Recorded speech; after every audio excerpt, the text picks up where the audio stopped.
Amen.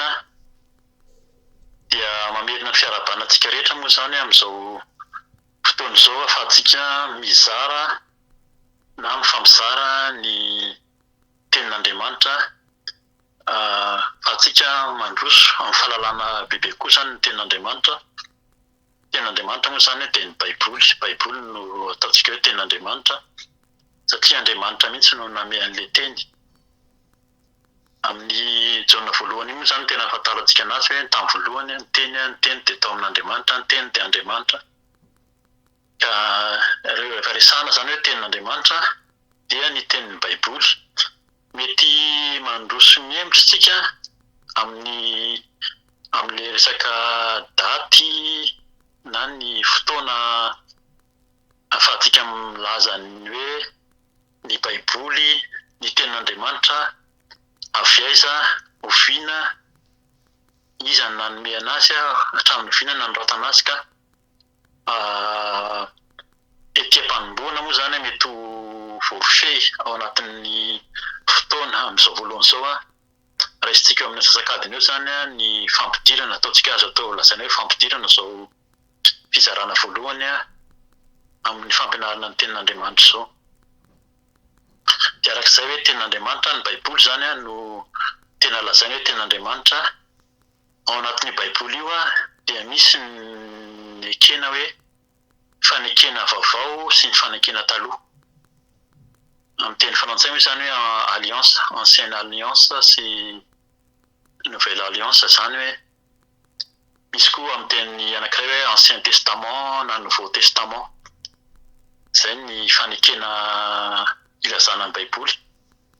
Dia amin'io Baiboly manontolo io dia amin'ny Baiboly testamenta taloha zany 730 ny boky izay nekeny be sy ny maro hoe tena nampidirina amin'ny Baiboly nekeny be sy ny maro zany satria misy ny teo aloha hatramin'izay zany efa nisy ny atao hoe orthodoxe, nisy ny katolika, dia zay vao nisy ny protestante. Dia ireo nisy efa napetraka zay hoe reto nisy boky vitanay sy neverina fa hoe avy amin'Andriamanitra, tenin'Andriamanitra. Fa ny tena nekeny be sy ny maro zany nekeny amin'izao fotoana izao iainantsika izao dia 730 nisy an'ny boky ao amin'ny testamenta taloha. Misy fanampiny izy io amin'ny katolika dia antsoina hoe apocryphe.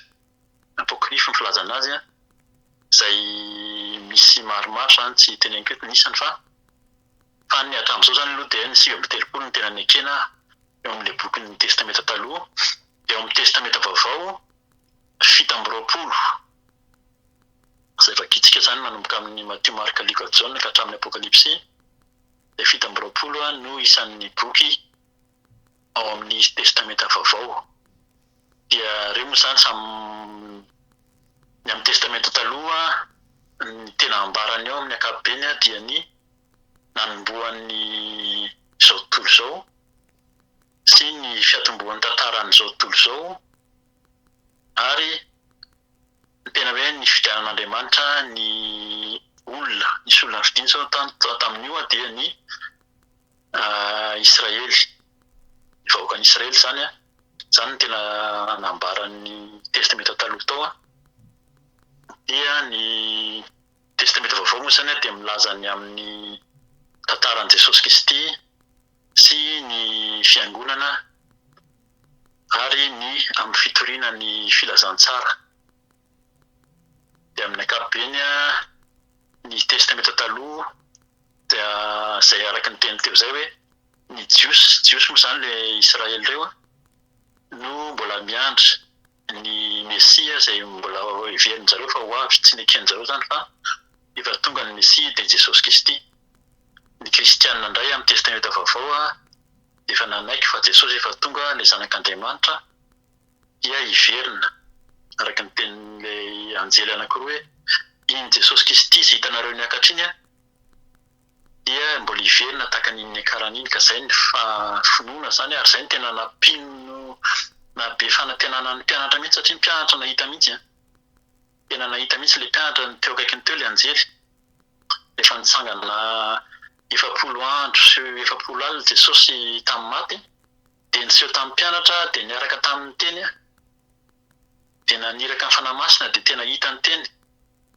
Dia mandra-pahatonga an'izy niakatra tany an-danitra iny, dia tena nanantena mihitsy ary izay natonga ny mpianatra tena hoe nanfanantenana tsy natahotra intsony izany, fa tena nanantena mihitsy hoe ho avy Jesosy hiverina izy. Fa ilay fiverenana izany tamin'ny zareo mbola teo izany dia efa nieritreritra zareo mpianatra ireo hoe amin'ny fahaveloman'ny zareo iny dia hiverina, mety mieritreritra izy hoe hiverina afaka 2 andro ve, herinandro ve, 5 taona ve, fa nanantena mihitsy zareo hoe hiverina Jesosy. Dia izay ilay fiverenan'i Jesosy izay izany no andrasantsika amin'izao fotoana izao, fa amin'izao fotoana izao araka ny zavatra hitantsika hoe amin'izao no andro farany, hoe efa betsaka ny zavatra miseho nazavain'ny Jesosy izany amin'ny Mateo 4:20 io izany tena manazava izy, ny amin'ny hoe fiaviany indray amin'ny andro farany. Amin'ny Apokalipsy koa manazava manontolo. Ka izay ny fanazavana fohy amin'ny testameta vaovao sy ny amin'ny testameta taloha. Ny teny nampiasaina tamin'ny nanoratana n'io testameta taloha dia ny teny Hebreo. Teny Hebreo izany no nanoratana azy, ary nosoratana izy io tamin'ny andro Mosesy. Izany mila fantarina koa. Tamin'ny nanoratana ny Baiboly testameta taloha izany tsy hoe tamin'ny vao nosoratana hoe vao nanomboka hoe namorona ny tany sy ny lanitra Andriamanitra dia efa nosoratana, fa tamin'ny Mosesy, izay ilay hoe araka ny sitrapon'Andriamanitra izany tamin'ny Mosesy izay efa taty aoriana be izany talohan'ny Mosesy moa izany nisy ny andron'ny Noa, tamin'ny Adama sy Eva, ny Noa, dia ravahan'Andriamanitra indray dia nisy taranaka vaovao indray tamin'ny taorian'ny Noa, mampatonga tamin'ny Abrahama, hoe nanomboka tamin'ny Abrahama ny fidin'Andriamanitra amin'izay izany hoe nifidin'ny zanak'Israely izy, dia Isaka sy Jakoba no niteraka an'ilay 12 lahy nahatonga an'ilay hoe Israely, dia zareo vao zanaka tany Ezipta efa 100 taona mahery, dia izay Andriamanitra vao mifidy an'i Mosesy fantatsika tsara ny tantarana, fa efa hoe tokony vonoina daholo ny zazalahy tamin'ny zanaky ny Hebreo izany tany Ezipta no tsy nivonoin'ny mamany izy, fa nalefany tamin'ny zahatra moa izany amin'ny teny gasy hoe zavatra kely hoe nataony nalaminy mba alefa teny amin'ny renirano, dia hitany zanaky ny Farao vavy, dia izy no nitaiza azy. Ny reniny ihany moa izany nitaiza azy mama Mosesy ihany, fa izy no nitaiza azy izany, ny zanaky Farao no lehibe, dia izy tamin'ny andron'ny Farao nefa nisy ny atao hoe soratra sy ny efa ambony be izany ny fahalalana tao amin'ny Ezipta, dia tamin'izany no nananan'ny Mosesy fahalalana amin'ny fanoratana. Dia rehefa nivoaka ny tany Ezipta ny zanak'Israely no miseho tamin'ny Mosesy 10 andro 10 alina ny roa mihitsy. Fantatsika ny tantara ny amin'ny hoe nandeha voalohany izy dia no miverina izy kay nanompo sampy ny zanak'Israely dia nivakiny ilay izy. Dia vao izy miverina fanoloana indray tsy maintsy nasain'Andriamanitra nijanona 10 andro sy 70 alina indray vao miverina mihitsy izy nitondra an'ilay didifolo. Dikan'izay nandritra ny 10 andro sy 70 alina tao no nampahafantaran'Andriamanitra azy, indrindra na nomezan'Andriamanitra azy ny fanahy masina amin'ny fanoratana ny tantaran'ny zanak'olombelona na n'izao tontolo izao izany. Fa talohan'io dia tantara ampitaina ambava fotsiny ny fiainan'ny zanak'olombelona sy ny famboronana n'izao tontolo izao. Fa Andriamanitra mihitsy no niteny tamin'ny Mosesy sy nampanoratra azy. Izay mahatonga an'izy hoe tena tenin'Andriamanitra io. Dia tany amin'ny firy amin'ny teny frantsay moa izany hoe 15e ka hatrany amin'ny 13e siècle tany izany no nanomboka nanoratra amin'izay izany Mosesy amin'ny alalan'ny fanahy masina nanoratra an'io ilay testameta taloha io. ka ny tena tenin'Andriamanitra dia le boky anankidimy. Le boky anankidimy zany io natao hoe Pentateuque.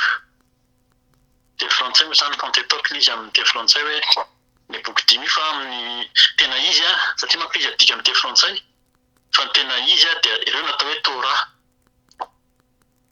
Izy io manko ny zanak'Israely ny fidin'Andriamanitra raha ny tokony izy zany le teny hébreu no ampiasaina amin'ny teny hébreu izy dia hoe Torah. Le boky dimy Genesis, Exodus, Leviticus, Numérie et Deutéronomie. Ireo zany tena hoe tenin'Andriamanitra mihitsy, Andriamanitra mihitsy no miteny amin'ny Mosesy. Ireo dia tena hoe tenin'Andriamanitra. Ny Jiosy dia tena io le tenenin-jareo hoe fihezina ao amin'ny eo amin'ny tratrany dia tena mahatoky ao anatin'io Genesis ka hatramin'ny Deutéronomie io no ahitantsika an'ilay tantara niresahana teo, ny tantaran'ny zanak'olombelona namoronana izao tontolo izao sy ny fiainana namangin'Andriamanitra ny zanak'Israely sy ny zavatra niseho rehetra zany tao amin'ny fiainan'ny zanak'Israely. Dia izay ny tokony fantatsika zany izay ny amin'ny matetika izy io tsy tenenina firy intsony fa ohatran'ny hoe misy mandary ny sasany hoe tsy tokony ekena intsony zany hoe mazana hoe ny Israeliana fa ny Israely dia tena vahoaka ny fidin'Andriamanitra. Tsy afaka mandaha an'izany mihitsy zany tsika na kristianina ary fa izy no fidin'Andriamanitra tamin'izany mihitsy ary izy niteny eo amin'ny Exodus hoe eo amin'ny famonjenan'ny izao tontolo izao sy hitondra fitahiana ho an'ny ety an-tany mihitsy.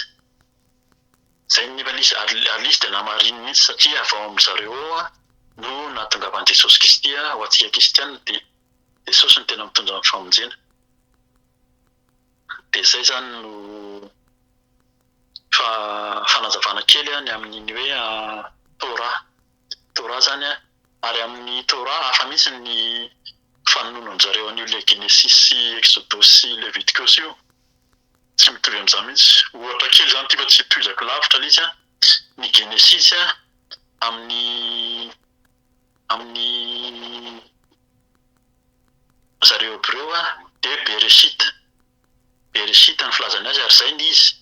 Fa tsika manao anazy Genesis zany ny hoe fa momba ny hoe fiandohana fa amin'izareo ny dikan'ilay Bereshit hafa mihitsy ny heviny. Dia izay moa zany tsy tenan'ilay boky dimy efatra hafa fa tsy abetsaka an'ilay fa tia mpanomboana moa zany tsika izao. Dia angambany araka ny teny teo zany amin'ny teny hébreu no tena nandikanan'ny testameta taloha tany nandroatana azy dia misy partie kely ihany partie sasany ihany koa tamin'ny teny araméen. Le araméen io zany anisan'ny hoe firenena izay nandray na mitovy finoana tamin'ny Jiosy koa satria niara-niaina tamin'izareo teo.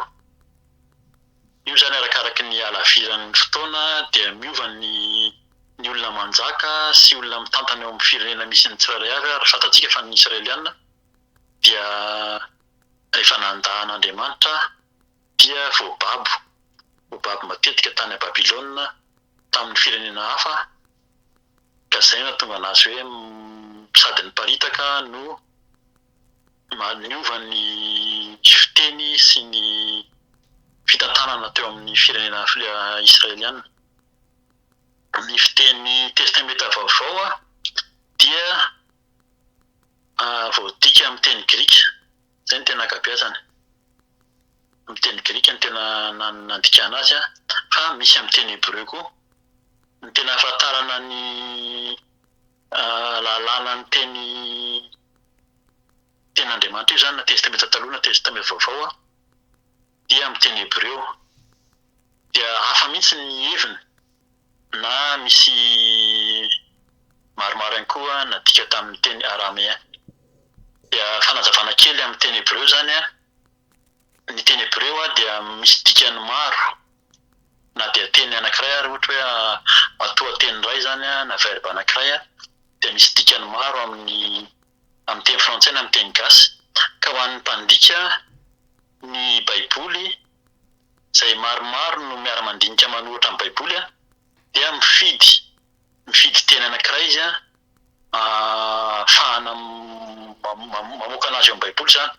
Ohatra anankiray mazava angamany amin'ny mahazatrantsika dia ohatra amin'ny baiboly katolika na fiteny amin'ny Ray izay any an-danitra meo anay an'io izay anona saza ho anay ozy izy amin'ny baiboly teny protestanta. Amin'ny katolika meo anay an'io ny anona isan'andro. Zany zany ohatra azo raisina izay mitovy mihitsy izy fa araka ny verbe na ny fandikana azy raisina eo zany no andikana azy hoe meo anay an'io ny anona isan'andro sy meo anay an'io izay anona saza ho anay.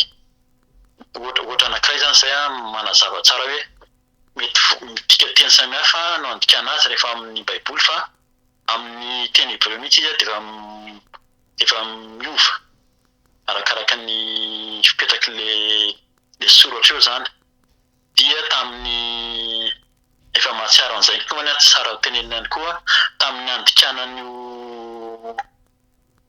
baiboly io zany amin'ny teny hebreo sy araméen amin'ny bokyny romaboky moa zany hita tamin'izany tsy misy teboka na faingo ary tsy misy atoko sy andininy fa tonga dia misoratra mitohy dia ny mpandika sy ny mpamakafaka no manapatapaka azy.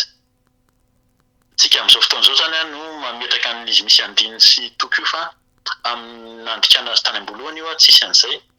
Ka indraindray io arakaraka ny mpanoratra, nisy mpanoratra teo aloha sy ny tateo aoriana arakaraka ny mpandika hoe amin'ny baiboly hoe ina zao ny menahako zao ohatra hoe ny baiboly frantsay na Louis Second na hoe James Saint James sa iny izy teo. Dia arakaraka an'izay no hoe tapahana mialoha le toko sy le andininy dia indray mihoatra kely ny anankiray indraindray tsy ampy kely ka azagaga tsika raha mahita an'izay fa arakaraka le olona mpandika an'le teny zany no mampihoatra kely na malatsaka kely ny toko sy ny andininy ao amin'ny baiboly eo. Dia tsika moa zany tia mpandohana fampidirana amin'izao fizarana tsy atao tena atao hoe fampianarana fa fampaherezana ihany koa fa fizarana mihitsy zany no tiako andraisana anazy. Dia azontsika raisina ihany koa hoe ny boky lava indrindra ao amin'ny testameta taloha dia fantatsika fa ny salamo zany dia azo tenena koa boky izy io. Dia zay mahatonga ny salamo tsy tenena hoe toko, tsy tenena toko na andininy fa andininy azo tenena andininy fa tsy toko, tsy tenena toko fa boky ny salamo dia hoe tonga dia hoe ny andininy. Dia ny lava indrindra ao amin'ny testameta vaovao ny ino izy teo ny soratan'ny Luka.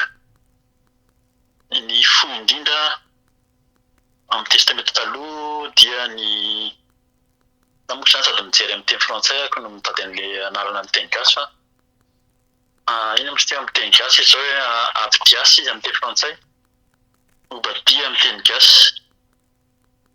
Obadia dia amin'ny testameta vaovao ny fohy indrindra amin'ny jaona faharoa.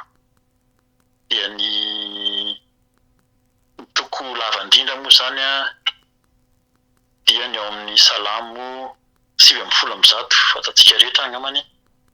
Ny amin'ny testameta vaovao ny Matteo 4:20. Amin'ny testameta taloha ny fohy indrindra ny salamo 7:100.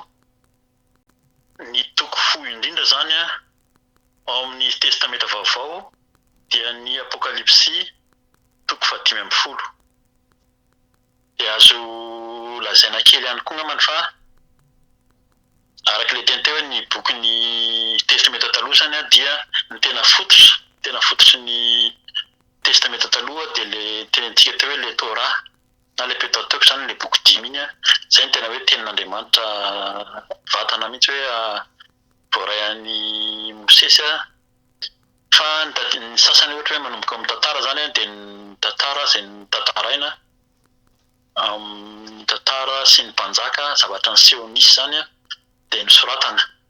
Dia teo ireo mpaminany misy ny lazaina hoe mpaminany lehibe dia misy koa natao hoe mpaminany kely. Ny olona moa zany mametra an'izany fa amin'ny ankapobeny misy olona miteny araka misy mandinika koa zany hoe tsy tokony hisy ny hoe mpaminany kely sa mpaminany be fa ny faminaniana dia avy amin'Andriamanitra, avy amin'ny fanahy masina. Azontsika resahana ary zany amin'izao misy antsika izao satria araka ilay teny teo hoe Andriamanitra tsy niova hatramin'ny taloha mandrakizay ankehitriny dia raha nanome faminaniana izy tamin'izany dia izay mahatonga antsika hoe miheny faminaniana maheno fahitana koa amin'izao fotoana. Ka raha mitoetra ao anatintsika ilay fanahy masina dia azagaga tsika raha tratra mahazo an'izay famanginy fanahy masina izay dia ohatran'ny hoe maminany eo matetika mampisalasala ny olona hoe tena mpaminany ve sa mba miteny maintsiny zany hoe mianakendry sa iza no mampiteny azy. Fa ny tsirairay avy rehefa tena mahafantatra fa Jesosy ny fanahy masina no mampiteny dia izay mahatonga ny tsirairay avy hoe tsy angina. Dia eo no mahatonga an'ilay hoe mijoro vavolombelona na amin'ny nofy, amin'ny fahitana na amin'ny faminaniana mihitsy ary. Ka izay no ao anatin'ireo zany misy an'ilay boky ny mpaminany eo, mpaminany kely na mpaminany lehibe. Dia misy ny boky ny tantara, dia misy ny boky izay manambara koa ny fiainana tsotra ohatran'ny hoe milaza ny fiainan'ny zanak'Israely zany. Izay no anombohako azy ka dia esorina ny tompo amin'izay fanombohana izay tsy atao lava aloha androany. Raha sitrapon'ny tompo zany dia tohizantsika ny fampianarana arak'izay tarihin'ny fanahy masina. Misaotra ny tompontsika. Amen.